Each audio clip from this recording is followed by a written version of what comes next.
सगळ्यांना सारखे नियम लावणं शक्य नाही.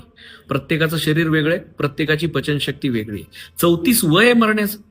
1 वर्षापूर्वी मला अजूनही आठवतंय, 26 वर्षाचा मुलगा दारूच्या आजारामुळे मरण पावला. वाईट वाटलं.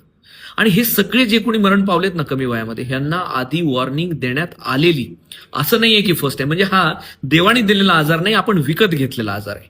आणि ह्या आजारात मित्रांनो तुम्ही एकटे जात नाही, सगळा परिवार जातो. आधी दारूसाठी पैसे भरण्यामध्ये आणि नंतर दवाखान्यासाठी पैसे भरण्यामध्ये. सो प्रत्येकाने एक गोष्ट लक्षात ठेवा की दारू पित असताना रिस्पॉन्सिबिलिटीची जाणीव ठेवा. मला टेन्शन आहे, बायको त्रास देते, बाहेर पैशाचं टेन्शन आहे, हे आहे ते आहे, म्हणून मी दारू पितो. दारूने प्रश्न सुटतात का? दारूने प्रश्न वाढतात. तात्पुरतं त्या रात्री झोप येईल तुम्हाला, पण पुढचं आयुष्यभराची झोप घालवण्याचं काम ती दारू करते. मग कुणी प्यावी, किती प्यावी, कुठली प्यावी, ह्याच्या बाबतीत कुठला असा जनरल नियम सांगणं गरजेचं नाही. पुस्तकानुसार विचारलं तर पिऊच नाही. Alcohol is a poison.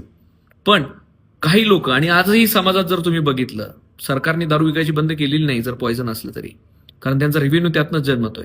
सगळेच लोक दारू पिऊन मारतायत का? तर तेही नाहीये. मग ह्याला जनरलाइज कसं करायचं? सो मी जसं म्हणलं की ह्याला इंडिव्हिज्युअलाइज करायचं. प्रत्येकाने आपल्यासाठी आपला निर्णय घ्यायचा. आपल्याला ते सहन होतंय का नाही हे बघायचं. दारू पिऊन जर त्रासच जास्त होत असेल, हँगओव्हर होत असेल, अजून काहीतरी त्रास, डोकं जड होतंय, दुसऱ्या दिवशी लूज मोशन होत आहेत, पोटात अस्वस्थता होतीये, जळजळ होतंय, नका ना पिऊ राजांनो. मजा म्हणून पिताय, पण ती जर मजा सजा होत असेल तर नका ना पिऊ. तुमचं शरीर ते नाही ऍक्सेप्ट करते. ज्याला ऍक्सेप्ट होतंय त्यांनी प्या. ज्याला कळतंय की माझ्या शरीराला काही होत नाही, माझ्या सगळ्या टेस्ट दर महिन्याला, दर वर्षाला नॉर्मल येत आहेत, माझं सगळं okay, you take your decision.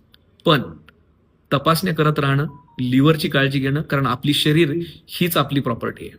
आणि आपल्या प्रॉपर्टीवर इन्व्हेस्टमेंट म्हणजे त्याच्यासाठी कराव्या लागणाऱ्या तपासण्या, ट्रीटमेंट, ही सगळी त्याच्यासाठीची इन्व्हेस्टमेंट आहे. आणि ही प्रॉपर्टी देवानी गिफ्ट दिलेली प्रॉपर्टी.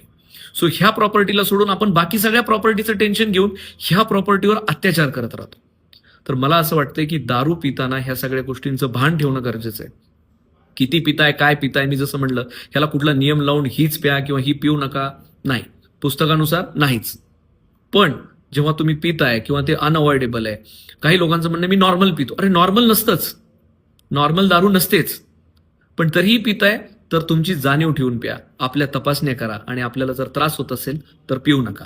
कारण तुम्ही आधी बिअर बारचं बिल भरण्यात अर्ध आयुष्य घालवता आणि नंतर दवाखान्याचं बिल भरण्यात अर्ध आयुष्य घालवता.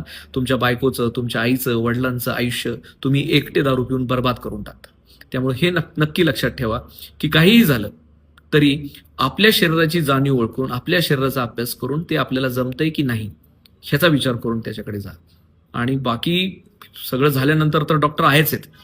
डॉक्टरांचं